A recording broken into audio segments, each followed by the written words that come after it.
This is not a fire drill. This is it. You're not going to get a second shot at this.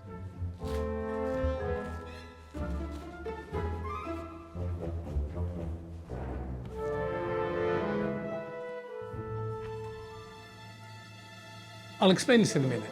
Have you ever pictured yourself at your own funeral? I know it's an unpleasant idea. You might not want to think about it at all. Such morbid ideas. Even though it's inevitable, death is arguably one of the surest things, if not the surest thing in life. And it's a big event. We all deal with this in some form or another. And the question isn't if, the question is when and how. I mean, I know some people walk around as if they're getting a second shot at this whole thing, but I don't believe in that. I think this is it. This is not a fire drill, people. You're not going to get a second shot at this. We all deal with it, yet we avoided the topic as long as possible. We try to procrastinate, we try to postpone it for as long as possible. I mean, not sure about you, but being dead isn't really on my bucket list of things that I'm really looking forward to, even though it's part of the terms and conditions of life. I mean, we plan weddings, we plan vacations with friends, we plan exams, we plan retirement. We just don't want to plan for retirement of life. Now, rationally, most people know how they want to go, and it's usually kind of quiet and peaceful in their sleep or during crazy wild sex. But have you actually pictured your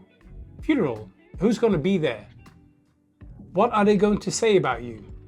How long are they going to miss you, if they're going to miss you at all? Once a year, I read these articles. You must have read them before, where they ask people towards the end of their life, they ask them kind of what do they regret? And the answers are usually the same. The answers will be, I regret not having spent more time with the people I actually cared about. I regret worrying about things that were completely out of my control and didn't need my worrying, that I didn't spend a bit of money doing the thing that I really love doing, etc., etc. They are usually the same things. By the way, I got this idea from a little book called Don't Sweat the Small Stuff, and It's All Small Stuff by Richard Carlson, in which he argues that imagining yourself at your funeral, at those final moments, gives you an opportunity to rearrange a couple of things in your life and to find out like what's important, what's not, what do you want to do. The next question then is, how much time do you have left until that moment? Somebody once told me this one, and I'll use toilet paper as an analogy. So just for the sake of today, imagine that you're going to live until you're 80. Okay, so 80 years of life. I know things change, life isn't always fair and things happen. I get that, trust me, I know. But let's just, for the sake of simplicity, say you got 80 years. Now let's say that each sheet of toilet paper is 10 years. It's 1, 2, 4, 5, 6, 7, 8. I'll put this all away. Yeah? This is kind of your lifespan. Now, given that I'm already 46 years old, I know it's hard to tell. I'm 46 years old, so I'm going to take off 10, 20, 30, 40 years and whatever, kind of, you know, roughly 6 years. That's already gone.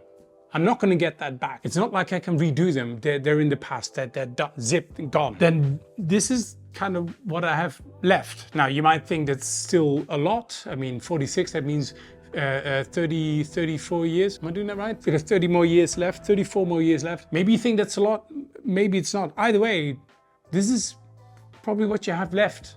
So the question is, what are you going to do with the time you've got left?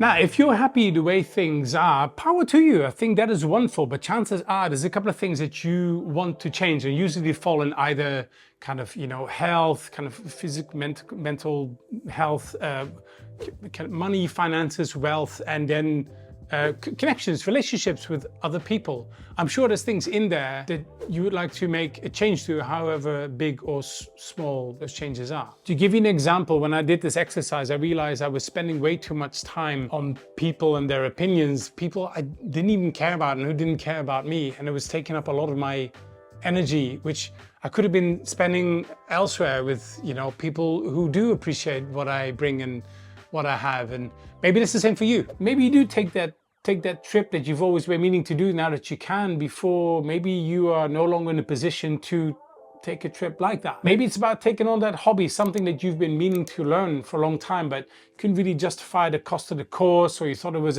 your work was too busy and life was too busy.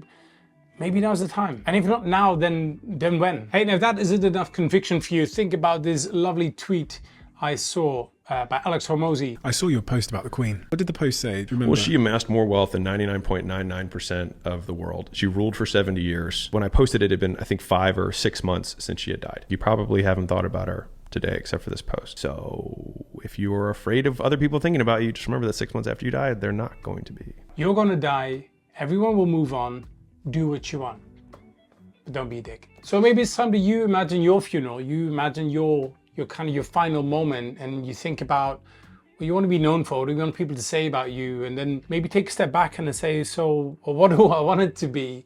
And then adjust accordingly, because you only got one shot at this.